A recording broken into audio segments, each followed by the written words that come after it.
Hello student, स्वागत है मेरे चैनल टारगेट विद रवि पर। देखिए, बिहार कर्मचारी का जो कार्यालय परिचारी का जो वैकेंसी आया था उसके लिए प्रैक्टिस सेट है। ठीक है, BSSC की तरफ से यानी कि बिहार कर्मचारी चयन आयोग की तरफ से ये वैकेंसी आई थी।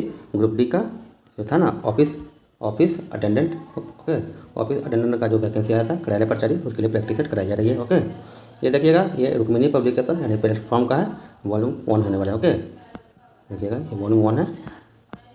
इसमें देखिएगा तो टोटल आपको 32 सेट मिलेंगे। ओके, 32 सेट टोटल मिलेंगे। आज हम लोग का सेट नंबर 12 होने वाला है। ठीक है, प्रैक्टिस सेट नंबर 12 आज हम लोग का होने वाला है। 11 प्रैक्टिस सेट ऑलरेडी इस चैनल पर डाला जा चुका है, उसका प्ले लिस्ट भी बना हुआ है। ठीक है, कार्यालय परिचारी प्लेटफॉर्म के नाम से प्ले लिस्ट बना हुआ है, आप लोग इस चैनल पर जाकर के देख सकते हैं। ठीक है, देखिएगा यही इसका सिलेबस है।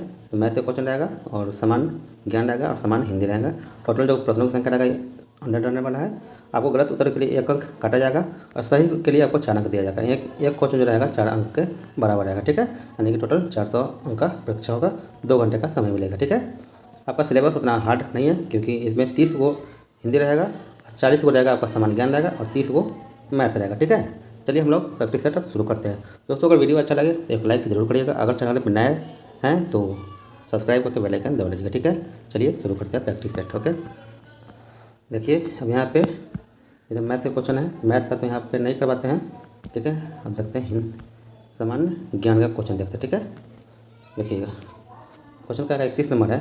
उत्तर पूर्वी भारत में जनजातीय क्षेत्रों के बड़े हिस्सों को वनों की कटाई द्वारा नष्ट कर दिया गया है। तो क्या हो जाएगा? ऑप्शन नंबर ए हस्तांतरण खेती के। ठीक है, नेक्स्ट करिएगा। नेक्स्ट हो जाएगा हमारा 32 नंबर। अविभाजित बिहार में निम्नलिखित में से कौन सा एक बड़ा कृषि औद्योगिक शहर था? क्या हो जाएगा? ऑप्शन नंबर बी होगा, ये डालमिया नगर था। ठीक है, डालमिया नगर। ओके, यही देखते नेक्स्ट क्वेश्चन। नेक्स्ट हमारा जो डालमिया नगर है ये कहाँ पर था? तो देखिएगा ये डेहरी ऑनसन में था। ठीक है, डेहरी ऑनसन। नेक्स्ट पे आइए, किस सरकार को प्रतिनिधि सरकार माना जाता है? तो क्या हो जाएगा? ऑप्शन नंबर सी हो जाएगा, लोकतांत्रिक सरकार को प्रतिनिधि सरकार माना जाता है। ठीक है, नेक्स्ट हमारा भारतीय संविधान का कौन सा अनुच्छेद समानता के अधिकार की गारंटी देता है? तो क्या आ जाएगा? ऑप्शन नंबर ए होगा अनुच्छेद 14। ठीक है, 14 से 18 देखिएगा, 14 से 18 जो है ये समानता का अधिकार, ठीक है, देता है। आप लोग देख सकते हैं। आइए देखते हैं नेक्स्ट। तो 14 जो है आपका देखिएगा, जो अनुच्छेद 14 कहा गया है, क्या कहा गया है इसमें? विधि के समक्ष समानता कहा गया है इसमें। ठीक है, और जो 15 अनुच्छेद है, ठीक है, 15 वो कहा गया है धर्म, जाति, लिंग या जन्म स्थान के आधार पर भेदभाव नहीं करना है। ठीक है, ये 15 आर्टिकल कहता है। ठीक है, जो आपका 16 जो आर्टिकल कहता है कि लोक नियोजन के विषय में अवसर समता। ठीक है, ये है 16। और जो 17 कहता है, जो 17 अनुच्छेद है वो कहता है अश्लीलता का अंत, और जो 18 कहता है वो उपाधियों का अंत। ठीक है, ये था हमारा समानता का अधिकार से कुछ इंपॉर्टेंट फैक्ट। ओके, अब ये देखते हैं नेक्स्ट हमारा निम्नलिखित में कौन सा शब्द समाज में संसाधनों, अवसरों और विशेषाधिकारों के उचित न्याय संगत वितरण को संदर्भित करता है? तो क्या हो जाएगा? ऑप्शन नंबर बी होगा, सामाजिक न्याय। ठीक है, अब आइए नेक्स्ट देखिएगा, इनमें से कौन सा लोकतंत्र के पक्ष में अच्छा तर्क नहीं है? तो क्या हो जाएगा? ऑप्शन नंबर डी होगा, लोकतंत्र दूसरों की तुलना में अधिक समृद्ध है। ठीक है, आइए नेक्स्ट देखिएगा, रॉलेक्ट कानून किस उद्देश्य से लाया गया था? रॉलेक्ट एक्ट। तो क्या हो जाएगा? ऑप्शन नंबर बी होगा, क्रांतिकारी गतिविधियों को अंकुश लगाने के लिए। ठीक है, ये लगाया गया था, रॉलेक्ट एक्ट लाया गया था। ठीक है, ये कब आया था इसे याद रखिए, 1919 में पारित हुआ था, लिखा गया था। ठीक है, अब आइए देखते हैं नेक्स्ट।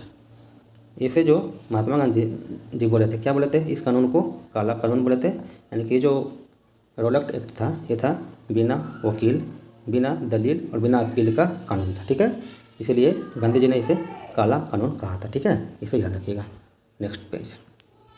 नेक्स्ट हमारा ला नीना किस महासागर में उत्पन्न होता है? ला नीना। तो क्या हो जाएगा? ऑप्शन नंबर बी होगा, ये प्रशांत महासागर में उत्पन्न होता है। ठीक है, और नेक्स्ट हमारा ग्लेशियरों के पिघलने और डेल्टा क्षेत्र में बाढ़ आने का कारण है। तो क्या हो जाएगा? ऑप्शन नंबर ए होगा, वायु प्रदूषण। अब आइए नेक्स्ट हमारा भारत में खाद्यान्न उत्पादन की खरीद, वितरण और भंडारण के लिए कौन सी एजेंसी जिम्मेदार है? तो क्या हो जाएगा? ऑप्शन नंबर बी होगा, ये भारतीय खाद्य निगम। ठीक है, भारतीय खाद्य निगम, जिसको हम FCI कहा जाता है। ठीक है, उसे आइए देखते हैं नेक्स्ट है सप्त क्रांति की अवधारणा को प्रतिपादित किया था? किसने किया था?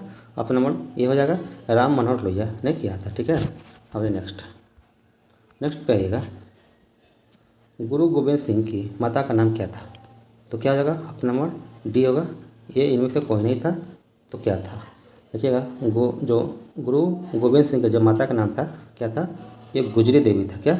गुजरी देवी नाम था उनके माता का। ठीक है, आप ऑप्शन नंबर डी चला जाएगा यहाँ पे। ठीक है, अब ये नेक्स्ट देखिएगा,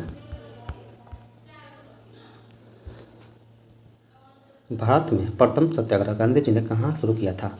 तो क्या हो जाएगा? ऑप्शन नंबर डी होगा, ये चंपारण में शुरू किए थे फर्स्ट बार। ओके, ये कब किए थे? 1917 में किए थे। कब? 1917 में।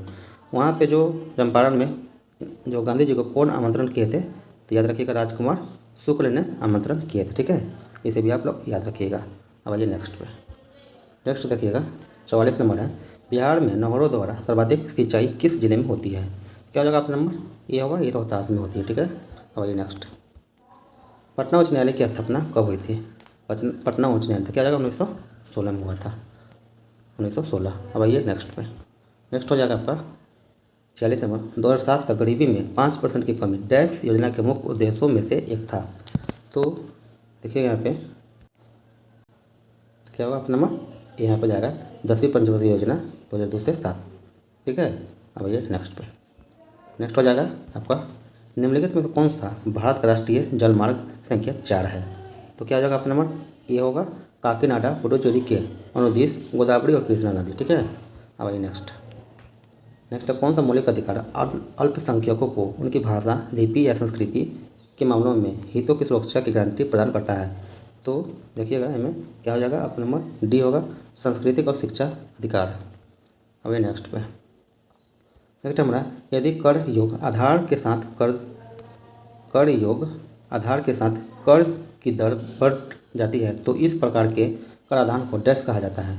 तो क्या हो जाएगा? ऑप्शन नंबर ये होगा, ये परागामी कहा जाएगा। ठीक है, अब ये नेक्स्ट देखिएगा, 50 नंबर, डैश को मुख्य रूप से महाराष्ट्र के लोगों द्वारा 9 वर्ष दिवस के रूप में मनाया जाता है? तो क्या हो जाएगा? ऑप्शन नंबर डी होगा, ये गुड़ी पड़वा होता है, गुड़ी पड़वा। ठीक है, इसे याद रखिएगा। आइए देखते हैं नेक्स्ट जो है आपका 51 नंबर क्वेश्चन देखिएगा, मानव विकास रिपोर्ट किस संगठन द्वारा प्रकाशित की जाती है? तो क्या हो जाएगा? ऑप्शन नंबर ये होगा, UNDP द्वारा ये प्रकाशित की जाती है। ठीक है, UNDP द्वारा। अब आइए देखते हैं नेक्स्ट हमारा 52 नंबर, भारतीय अर्थव्यवस्था का तृतीयक क्षेत्र किससे संबंधित है? तृतीयक क्षेत्र, तो क्या हो जाएगा? देखिए ऑप्शन नंबर बी हो जाएगा, सेवा से। ठीक है, सेवा से तृतीयक क्षेत्र संबंधित है। जो प्राथमिक क्षेत्र होता है आपका वो कृषि पशुपालन ये सबसे संबंधित होता है, और जो द्वितीयक क्षेत्र होता है वो जो होता है उद्योग से संबंधित होता है। द्वितीयक क्षेत्र ये आपका जो तृतीयक क्षेत्र हो गया, सेवा हो गया, बीमा हो गया, संचार, शिक्षा, ये सब तृतीयक में आता है। ठीक है, ये सब याद रखिएगा। और जो चौथा आपका जो होता है वो सूचना पर आधारित सेवा, उच्च कुशल श्रमिक सॉफ्टवेयर से संबंधित होता है, चौथा क्षेत्र। ओके, तो खास करके तीन क्षेत्र मेन इंपॉर्टेंट होता है। ठीक है, इसे याद रखिएगा। नेक्स्ट पे आइए, नेक्स्ट हो जाएगा हमारा 14 जुलाई 2025 को असीम कुमार घोष को किस राज्य या केंद्र शासित प्रदेश का राज्यपाल नियुक्त किया गया? तो क्या हो जाएगा? ऑप्शन नंबर बी, ये हरियाणा का किया गया था। ठीक है, अब आइए नेक्स्ट हमारा अंतर्राष्ट्रीय सड़क जागरूकता दिवस कब मनाया जाता है? तो क्या हो जाएगा? ऑप्शन नंबर बी, ये 14 जुलाई को मनाया जाता है हर साल। ठीक है, नेक्स्ट हमारा भारत के 87वें ग्रैंड मास्टर कौन बने? तो क्या हो जाएगा? ऑप्शन नंबर डी, ए हरे कृष्ण ए रा। ठीक है, अब आइए नेक्स्ट देखिएगा 56 नंबर क्वेश्चन है, संयुक्त राष्ट्र जनसंख्या पुरस्कार। ठीक है, 2025 किसे सम्मानित किया गया है? तो क्या हो जाएगा? ऑप्शन नंबर देखिएगा, ऑप्शन नंबर बी होगा, वर्षा देशपांडे को ये सम्मानित किया गया है, वर्षा देशपांडे को। कब किया गया था? याद रखिएगा, 11 जुलाई 2025 को। ठीक है, इसे याद रखिएगा। नेक्स्ट हमारा भारतीय तीरंदाजी संघ ने तीरंदाजी शिक्षा को बढ़ाने के लिए किस विश्वविद्यालय के साथ समझौता किया है?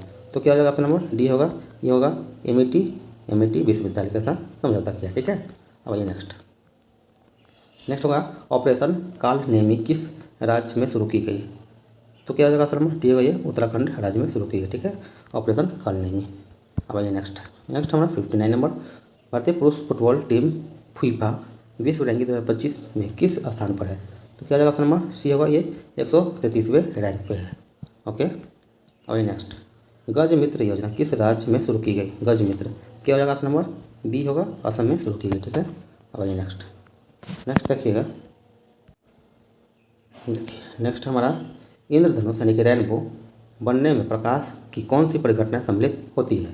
तो क्या जाएगा ऑप्शन नंबर सी होगा। ठीक है, अपवर्तन, विक्षेपण तथा पूर्ण आंतरिक परावर्तन ये सम्मिलित होता है। ठीक है, क्या चीज़? इंद्रधनुष बनने में। आइए देखते हैं नेक्स्ट क्वेश्चन है हमारा, 200 वाट का एक बल्ब 220 वोल्ट के स्रोत से जुड़ा हुआ है, बल्ब में प्रवाहित होने वाली धारा का मान क्या होगा? तो देखिएगा ऑप्शन नंबर क्या होगा, इसका ऑप्शन नंबर ए हो जाएगा 0.91 एम्पियर। ठीक है, इसको निकालने के लिए आपको जो फॉर्मूला की जरूरत पड़ेगी, देखिएगा आई बराबर होगा पी बटा में ए। ठीक है, इस फॉर्मूला से आप निकाल सकते हैं इसे आसानी से। ओके, अब आइए देखते हैं, आई हो गया आपका, क्या हो गया? विद्युत धारा हो गया। तो जो पी हो गया आपका विद्युत शक्ति यानी कि पावर हो गया, और जो आपका पी और जो ए हो गया आपका क्या हो गया? विद्युत विभवांतर हो गया। ठीक है, ए, इससे आप निकाल सकते हैं आसानी से। जैसे कि देखिए यहाँ पे अब आई बराबर हो गया पी, इसमें दिया गया है कितना है 200। ओके, और आपका विद्युत विभवांतर भी यानी कि भी दिया गया है। ठीक है, तो उसमें भी 220 से जब इसको डिवाइड करिएगा तब आपका आंसर आ जाएगा 0.91 ओके एम्पियर। अब ये नेक्स्ट देखिएगा, मस्तिष्क का सबसे बाहर का स्तर क्या होता है? मस्तिष्क का सबसे बाहर का क्या हो जाएगा? आपका नंबर बी होगा ड्यूरामेटर। ठीक है, इसे याद रखिएगा। नेक्स्ट, सल्फाइड अयस्क सल्फाइड ऑक्साइड में बदलने के लिए किस प्रक्रिया का उपयोग किया जाता है? तो क्या हो जाएगा आपका नंबर बी होगा, ये वर्जन प्रक्रिया यानी कि रोस्टिंग का प्रयोग किया जाता है। ओके, इसे याद रखिएगा। ये देखते हैं नेक्स्ट हो जाएगा हमारा 65 नंबर, हाइड्रोजन कार्बन C3H4 किस श्रेणी से संबंधित है? तो क्या हो जाएगा आपका नंबर सी, ये एल्काइन श्रेणी का होगा। ठीक है, एल्काइन। देखिए एल्काइन का जो आपका फॉर्मूला होता है क्या होता है?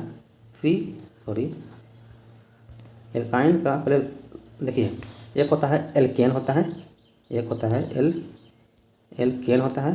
ठीक है, एक होता है एल्कीन होता है, एक होता है एल्काइन होता है। ठीक है, तो एल्केन का जो फॉर्मूला होता है आपका CnH2n+2 होता है। ठीक है, और जो इसका होता है एल्कीन का होता है CnH2n होता है, और जो एल्काइन का होता है CnH2n-2 होता है। ठीक है, इसे ध्यान रखिएगा। अब ये नेक्स्ट हमारा मानव हृदय के दौरे परिसंचरण यानी डबल सर्कुलेशन का क्या अर्थ है? क्या होगा आपका नंबर ए होगा, रक्त का 2 बार हृदय से गुजरना है। ठीक है, अब ये नेक्स्ट हो जाएगा, एक पुष्प से परागकणों का दूसरे पुष्प के वर्तिकाग्र तक पहुंचना क्या कहलाता है? तो क्या हो जाएगा आपका नंबर बी, ये परागन यानी पोलिनेशन कहलाता है। ठीक है, इसे भी आप लोग याद रखिएगा। आइए नेक्स्ट हो जाएगा आपका 68 नंबर, ओजोन परत यानी कि ओजोन लेयर का मुख्य कार्य क्या है? क्या हो जाएगा आपका नंबर सी होगा, ये सूर्य से आने वाली पराबैंगनी किरणों से रक्षा करता है। ठीक है, इसे भी याद रखिएगा। अब आइए नेक्स्ट देखिए, नेक्स्ट हमारा 69 नंबर क्वेश्चन कहा गया है, योगतम की उत्तरजीविता। ठीक है, यानी कि सर्वाइवल ऑफ द फिटेस्ट का सिद्धांत किसने दिया? तो क्या होगा आपका नंबर सी होगा, ये चार्ल्स डार्विन ने दिया था। ठीक है, चार्ल्स डार्विन ने।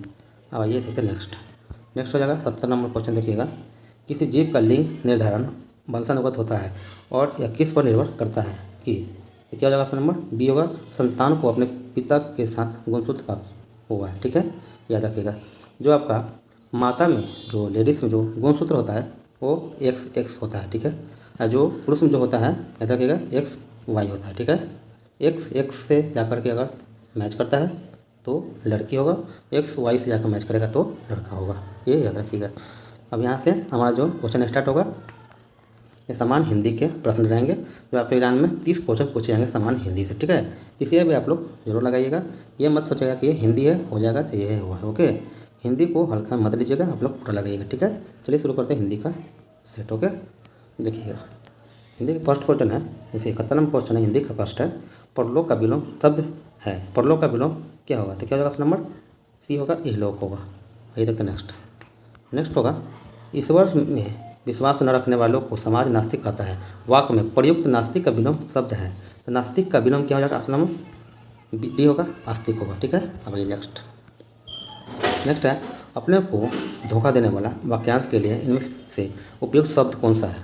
क्या हो जाएगा आपका नंबर? बी होगा, ये होगा आत्मवंचक। ठीक है, अब ये नेक्स्ट, मेरी किताब मेरी मित्र प्रिया के पास है। मेरी किताब मेरी मित्र प्रिया के पास है, वाक्य में प्रयुक्त कौन सा शब्द विदेशज है? तो क्या हो जाएगा आपका नंबर? यहाँ पे सी आएगा, किताब जो है विदेशज है। ठीक है, अब ये नेक्स्ट हो जाएगा 75 नंबर क्वेश्चन है। दिए गए वाक्य में त्रुटि पहचाने। दूध में थोड़ा पड़ गया, इसमें त्रुटि क्या है? तो क्या जाएगा आपका नंबर? सी होगा, त्रुटि थोड़ा जो है त्रुटि शब्द हो जाएगा। ठीक है, चलिए अब देखते हैं नेक्स्ट क्वेश्चन। यहाँ पे जो होगा आपका थोड़ा की जगह पर थोड़ा चीनी होगा, थोड़ा सिर्फ थोड़ा नहीं होगा, यहाँ पे थोड़ा, ठीक है, यहाँ पे चीनी हो गया, ठीक है, ओके, चीनी हो गया। दूध में तो लोग नमक डाल के तो नहीं ना पीता जी। निम्नलिखित देखिएगा, निम्नलिखित वाक्य को ध्यानपूर्वक पढ़े और वाक्य में प्रयुक्त त्रुटिपूर्ण शब्द की पहचान करें। तो क्या हो जाएगा आपका नंबर? देखिएगा अपना नंबर ये जाएगा आपका प्रेषित जो है, जो देखिए कहानी हमारे व्यक्तित्व को एक दर्पण की भांति हमारे सामने प्रेषित करती है। इसमें जो त्रुटि शब्द है ये प्रेषित हो जाएगा। ठीक है, नेक्स्ट होगा, अपने स्थान पर अचल रहने वाला वाक्यांश के लिए सार्थक शब्द इनमें से कौन सा है? क्या होगा अपना नंबर? सी होगा, ध्रुव। ओके, नेक्स्ट होगा 78, समतल के लिए उपयुक्त विलोम शब्द है समतल। तो समतल का विलोम क्या होगा? नंबर बी होगा, ये ढाल होगा। ओके, नेक्स्ट होगा, निम्नलिखित वाक्य में वर्तनी संबंधी त्रुटि की पहचान कर शुद्ध वाक्य का चयन करें। देखिए ये जो आपका वाक्य है, गर्मी में हम शिमला घूमने जाएंगे। ठीक है, तो क्या जाएगा आपका नंबर? डी है, गर्मियों में हम शिमला घूमने जाएंगे। गर्मियों होगा या गर्मी नहीं होगा, गर्मियों होगा। ठीक है, नेक्स्ट होगा, निम्न में शुद्ध वर्तनी वाला शब्द है। इसमें शुद्ध वर्तनी वाला शब्द क्या हो जाएगा? देखिए संस्कृत आप लोग कैसे लिखते हैं, तो देखिए ऐसे तो संस्कृत होता नहीं है, ऐसे भी नहीं होता, ऐसे भी नहीं होता। संस्कृत आपका सही क्या होगा? आपका नंबर डी होगा। ओके, अब आइए नेक्स्ट है आपका 81 नंबर क्वेश्चन, जो अच्छा बोलता हो के लिए एक शब्द है। तो क्या जाएगा नंबर? सी होगा, सुभोक्ता। 82 नंबर देखिएगा, हाटक किसका प्रवाची है? हाटक। तो क्या जाएगा नंबर? सी होगा, ये सोना का है। ये देखते हैं नेक्स्ट 83 नंबर क्वेश्चन, जानवी किसका प्रवाची शब्द है? जानवी। तो क्या होगा आपका नंबर? सी होगा, ये गंगा का प्रवाची है। नेक्स्ट देखिएगा 84 नंबर, स्त्रीत्व शब्द में कौन सी संज्ञा है? तो क्या होगा आपका नंबर? सी होगा, ये भाववाचक संज्ञा है। ठीक है, नेक्स्ट देखिएगा 85, सही वर्तनी वाले शब्द का चयन करें। तो सही वर्तनी वाले शब्द कौन सा होगा? आपका नंबर सी होगा, स्वादिष्ट। ऐसे आप लोग लिखते नहीं, लिखते हैं ऐसे भी नहीं, ऐसे भी नहीं, तो ये सही होगा। ओके, नेक्स्ट, शेखर एक जीवनी उपन्यास किसकी रचना है? तो क्या जाएगा आपका नंबर? बी होगा, सचितानंद हीरानंद वत्स्यायन अज्ञेय। ठीक है, नेक्स्ट हमारा 87, एक वृक्ष की हत्या शीर्षक कविता कुंवर नारायण के किस संकलन से ली गई है? तो क्या होगा आपका नंबर? सी होगा, इन दिनों से ली गई है। ठीक है, नेक्स्ट हमारा 88 नंबर क्वेश्चन है, कवि वीरेंद्र डंगवाल के अनुसार जीवन में महत्वपूर्ण क्या है? क्या होगा आपका नंबर? बी होगा, नींद। ओके, आइए नेक्स्ट हो जाएगा आपका 89, बीजाक्षर शीर्षक काव्य संकलन किसकी रचना है? तो क्या हो जाएगा आपका नंबर? यह होगा अनामिका के। ओके, नेक्स्ट पे आइए 90 नंबर क्वेश्चन, कवि जीवनानंद दास का जन्म कब हुआ था? क्या हो जाएगा आपका नंबर? बी, ये 1899 में हुआ था कवि जीवनानंद दास का। ये अब नेक्स्ट पे, जीवनानंद दास की किस शीर्षक कविता को रविंद्रोत्तर युग की श्रेष्ठतम प्रेम कविता की संज्ञा दी गई है? तो क्या हो जाएगा आपका नंबर? सी होगा, वनलता सेन। ठीक है, नेक्स्ट है 92 नंबर, हेलेना मारिया रिल्के का जन्म कहाँ हुआ था?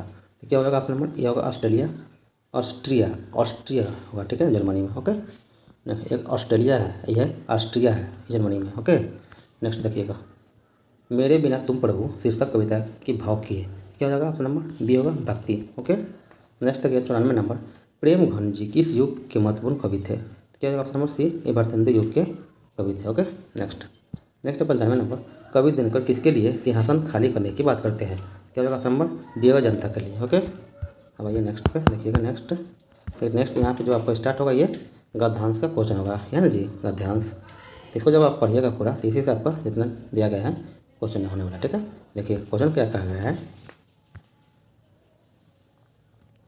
देखिए 96 में क्वेश्चन है, वे धैर्य और संयम बनाए रखते हैं, इस वाक्य का काल पहचानिए। तो क्या होगा आपका नंबर? सी होगा, समान वर्तमान काल। ओके, ये देखते हैं नेक्स्ट देखिएगा 97 नंबर क्वेश्चन, वीर शब्द का स्पेलिंग क्या है, वीर का, तो क्या होगा ऑप्शन नंबर ए होगा वीरांगना।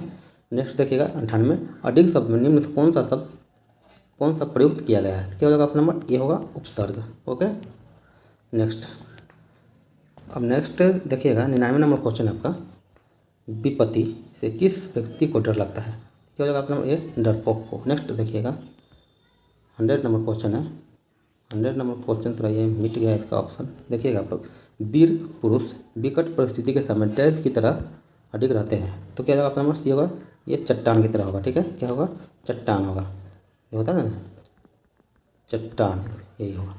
दोस्तों ये था आपका क्या चीज़, ऑफिस अटेंडेंट